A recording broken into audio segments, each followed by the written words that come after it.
گواہی دے گا۔ حضرت ابراہیم نے فرمایا کہ تیرے بدن کی پوشاک گواہی دے گی۔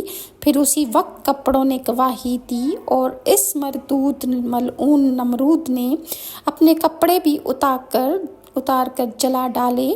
پھر پلید نابکار نے حضرت ابراہیم سے کہا اور کون بولے گا؟ پھر اسی وقت جبرائیل علیہ السلام نازل ہوئے اور حضرت خلیل اللہ سے کہنے لگے کہ اے ابراہیم، تمام کافروں نے موت کے وقت خدا کی وحدانیت کا اقرار کیا تھا، مگر یہ مردود کافر ہرگز ایمان نہیں لائے گا اور قیامت تک اس پر عذاب شدید ہوگا۔ اور ایک حدیث میں آیا ہے کہ جس وقت عبداللہ ابن مسعود نے ابو جہل کا سر کاٹنا چاہا، اس وقت ابو جہل نے کہا کہ اے عبداللہ، تم اپنے محمد سے کہہ دو کہ جب سے میں اس کو دشمن جانتا ہوں تب سے یہی بولتا ہوں کہ وہ رسول خدا نہیں، بس قیامت کے دن حشر کے میدان میں